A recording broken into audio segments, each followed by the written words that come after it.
Баршаңызға қайырлы күн. Бүгін сіздерге Қытай асханасының өте ерекше дәмді тамағының бірі баоцзы тағамының рецептімен бөлісетін боламын.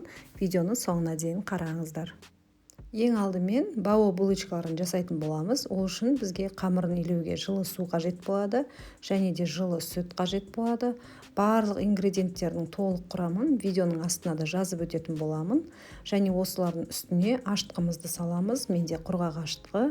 Және барлығын жақсылап бір араластырып аламыз. Және де келесі кезекте қантымызды саламыз. Сұйық майымызды құямыз. Және де үстінен тұзымызды салып, барлығын жақсылап тағы да бір араластырып аламыз. Келесі кезекте ұнымызды салып, жұмсақ қамыр илейтін боламыз. Ұнды бірден толығымен салудың қажеті жоқ. Осылай екі бөліп, яғни бір рецептегі ұнды екі бөліп салыңыздар. Бірден ұнды салып илесеңіз, қамырыңыз қатты болып қалуы мүмкін. Осылай жұмсақтап қамыр илейтін боламыз.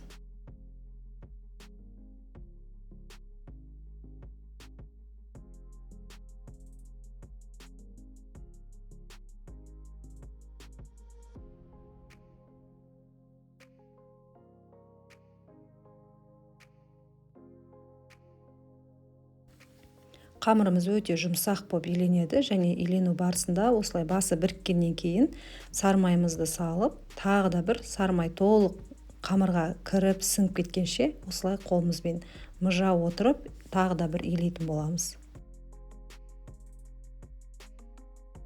Енді дайын болған қамырымыздың бетін жауып көтерілгенше жылы жерге қалдырамыз.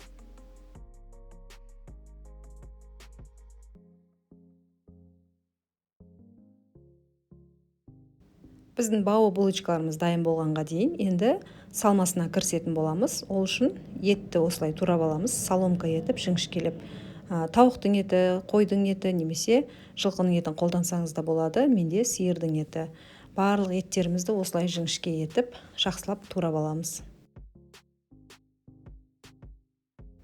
Келесі кезекте көкөністерімізді де дайындаймыз. Пиязымызды турап аламыз, жақсылап осылай жіңішке соломка етіп тураймыз.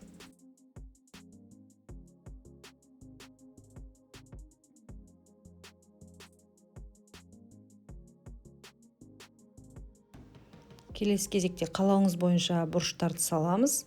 Мен жартылай ащы бұрышты қолдандым. Тәттісін светофор перецтарды қолдансаңыз да болады. Және сәбізді осылай жіңішке өткіштің көмегімен өткізіп алдым.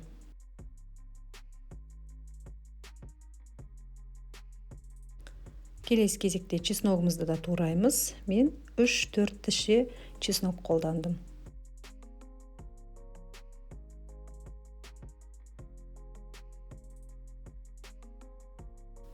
Осылай барлық салмамызды турап алдын ала дайындап аламыз. Келесі кезекте қазанымызға майымызды құйып, қыздырып, етімізден бастап қуыра бастаймыз.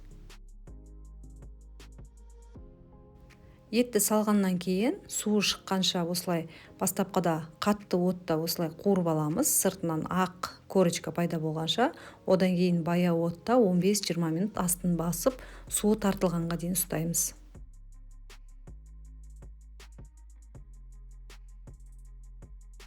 Көріп тұрғандарыңыздай суы тартылып, тек қана майы қалды.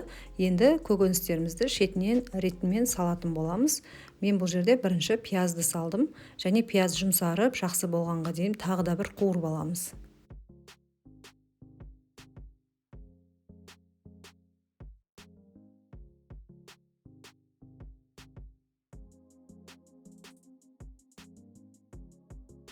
Пиязды салып, бір 5 минуттай бұқтырып, бетін жаба тұрамыз қазанның.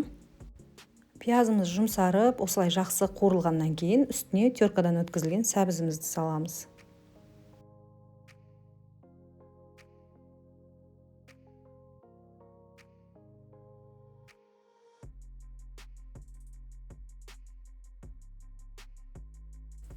Сәбізімізді 1-2 минут араластырып қуырып алғаннан кейін түрлі түсті бұрыштарымызды, яғни полугорки перецтерді саламыз, және тағы да бір жақсылап араластырып жібереміз. Бұрыштарды салғаннан кейін қазанның бетін жауып 5 минут бұқтырып аламыз.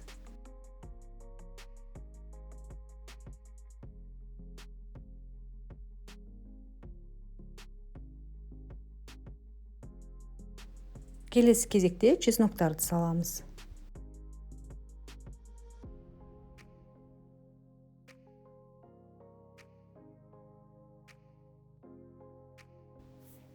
Қалауыңызша паприка немесе қара бұрыш, қызыл бұрыш қоссаңыздар болады. Мен паприка қостым аз-аз, және де татымына қарай тұзымызды саламыз.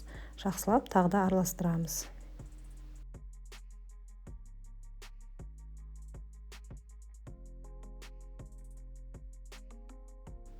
Және де осы қоспаның үстіне қуырылып тұрған кезде 3 қасық үлкен қасықпен соевый соус құйдым. Тағы да араластырып аламыз. 1 минуттай қуырылғаннан кейін осы қоспаның үстіне суымызды қосатын боламыз. Яғни 100-150 мг су қоссаңыздар болады. Мен салқын су құйдым. Қазанымыздың бетін жауып, тұзын көріп, бетін жабамызда бір 15-20 минутқа етіміз піскенше бұқтырамыз. Баяу отта бұқтырамыз.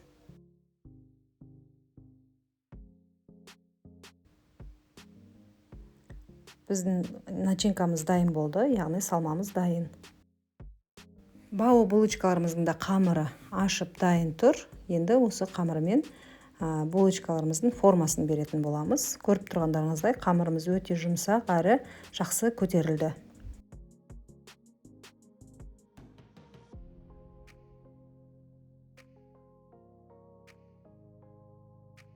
Қамырды осылай қолымызбен формаға келтіріп, және де жұқалап жаятын боламыз. Қалыңдығын видеода көргендей жасаймыз.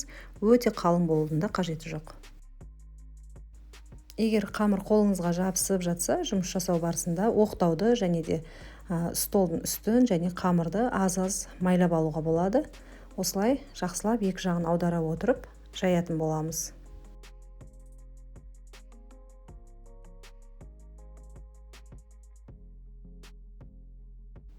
Менде қалыңдығы осындай болды. Енді осы дайын болған қамырымызды формочканың көмегімен, яғни осындай кругтың көмегімен дөңгелек етіп барлығын бауырсаққа кескендей кесіп шығамыз. Егер сізде бұндай форма болмаса, кесемен, бокалмен кесе берсеңіз болады.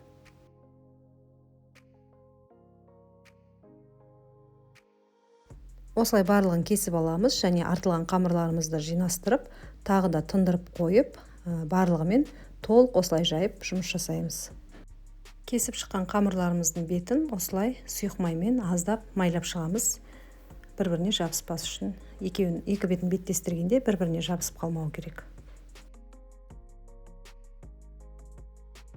Қамырымыздың бетін майлап алғаннан кейін осылай екеуін бір-біріне беттестіреміз, кішкене үстінен басамыз. Ортасында май болғандықтан бұл пісу барысында бір-біріне жабыспайды.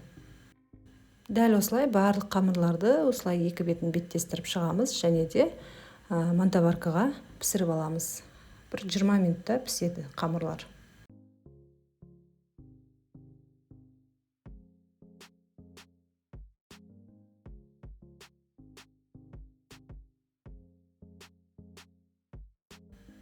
Біздің бауоци тағамымыз дайын болды. Қамырларымыз осылай өте әдемі, ерекше болып пісіп шықты. Көріп тұрғандарыңыздай өте пышный, үлпілдеп тұр. Енді қамырымызды ортасына начинкасын салатын боламыз. Дәл осылай барлық қамырларымызға, ортаға салатын тарелкамызға дайындап аламыз. Начинкаларын салып, әдемілеп тізіп шығамыз. Қытай асханасының бұл тағамы менің отбасыма өте ерекше ұнады және де өте бір ерекше тағам болып шықты. Жасап көріңіздер. Күнделікті бір қалыпты тағам жасағанша осындай ерекше тағамдармен отбасыңызды қуанта беріңіз. Қалауыңыз бойынша осылай әсемдеп, сәндеп қойсаңыз болады. Сіздермен болған Гүлназ. Менің басқа да видеоларымды қарау үшін каналыма жазылып қойыңыз. Ас болсын.